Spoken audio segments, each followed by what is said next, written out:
Olá, eu sou o Rogério, estarei apresentando hoje o programa Empreender S.A. Hoje tenho a grata satisfação de receber Manuel Tavares, da Apsflora. Manuel, seja bem-vindo. Eu que agradeço essa oportunidade da gente estar aqui hoje no seu programa, que é muito importante para toda a sociedade. Valorizar o empreendedor, sobretudo, né, Isso. Manuel? Manuel, antes mesmo a gente falar da Apsflora, que a gente vai falar da Apsflora também, que muitos não conhecem, É verdade. o que é e o que representa a Apsflora hoje, a gente gostaria de saber um pouquinho da sua trajetória, antes de empreender o negócio Apsflora. Bom, na verdade, essa paixão pelas abelhas já me acompanha há muitos anos, né? Quer dizer, desde os 14 anos de idade, a gente até tinha um grupo de jovens lá no Otoniel Mota, onde a gente tinha alguns programas culturais e sociais, né? Ligado às abelhas. E na época esse grupo chamava Colmeia, né? Por coincidência, né? E nessa época o Dr. Kerr, né, que até um grande pesquisador e cientista brasileiro que trouxe as abelhas africanas para o Brasil, ele estava chegando em Ribeirão Preto, né? E nós convidamos para que ele fosse fazer uma palestra lá no Otoniel Mota, né? E essa palestra foi muito motivante, né, para todo mundo, né, para os jovens, né. Para quem já tinha paixão por abelhas. E por quem tinha paixão pelas abelhas foi determinante, né. E aí, na época ele me convidou para ir até o departamento dele, me deu um livro, né, autografou um livro que ele tinha escrito. Nossa, isso era dar o chocolate para criança, né, Manuel?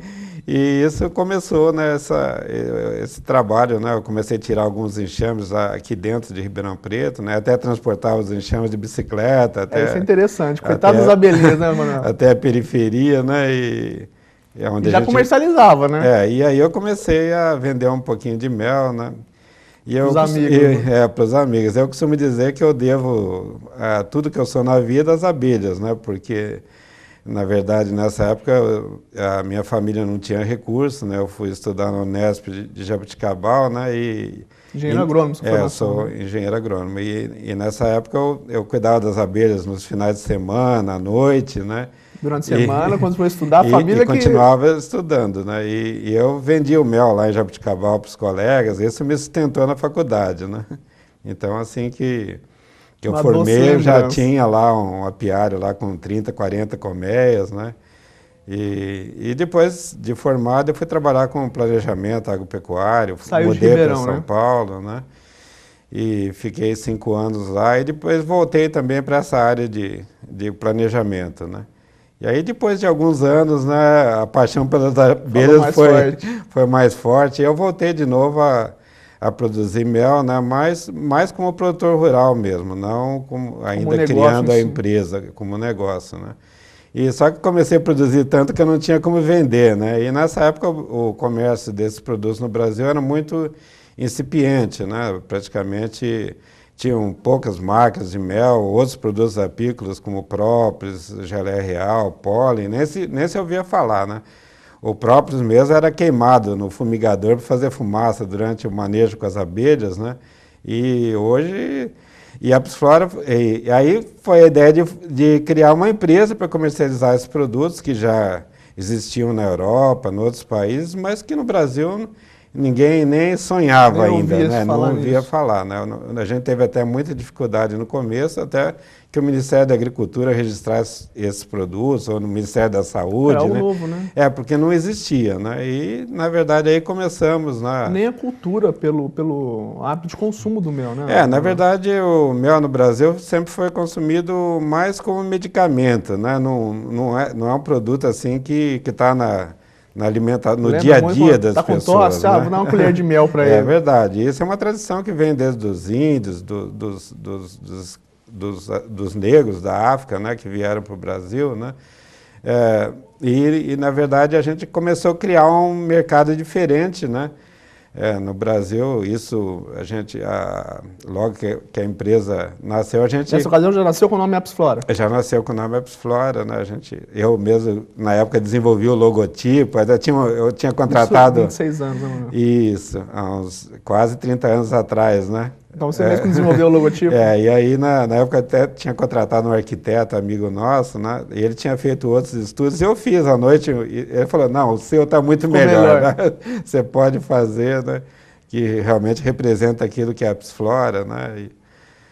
Estava no sangue a paixão, né? É verdade. Muitas vezes o próprio artista acaba sendo um empresário, por conseguir expressar tudo aquilo que ele tem dentro de si, né? O que ele quer para o negócio. E aí ela surgiu nesse sentido, né? Na verdade, eu continuava ainda trabalhando na área de planejamento e todo o recurso eu investia na empresa, né? Um pé em cada lugar. Um pé em cada lugar ainda, né? É difícil, né? E aí a minha esposa também me ajudava muito, né? Envolve a família no negócio. Lavava os vidros lá, ajudava a extrair o mel à noite, né? Então era uma coisa bem trabalhosa, né? Às vezes a gente mudava as colmeias à noite, né? Tomou muita picada? Bastante, né? E durante o dia eu tinha que trabalhar fazendo serviços, né, de planejamento, né? Então, às vezes, eu ficava sem dormir 2, 3 dias, né? Então, realmente foi uma coisa difícil, né? Mas, felizmente, né, a empresa, desde o começo, ela teve um crescimento muito grande, né? Chegou num ponto, né, que a gente não... Os pedidos eram maiores do que a produção, né? Então, a gente tinha cotas, né? Tanto para Brasília, tanto para o Rio, né? Porque a gente não conseguia produzir tanto que o mercado solicitava na época, né? Para cobrir a demanda. Manuel, a gente vai fazer um breve intervalo. No próximo bloco, a gente vai estar entrando na Apps Flora mesmo e com os desafios profissionais. O Manuel, enquanto engenheiro agrônomo, os desafios que passou a ter como administrador de uma empresa e que teve a ascensão desde o início, né, Manuel? É verdade. A gente vai para um breve intervalo e já voltamos.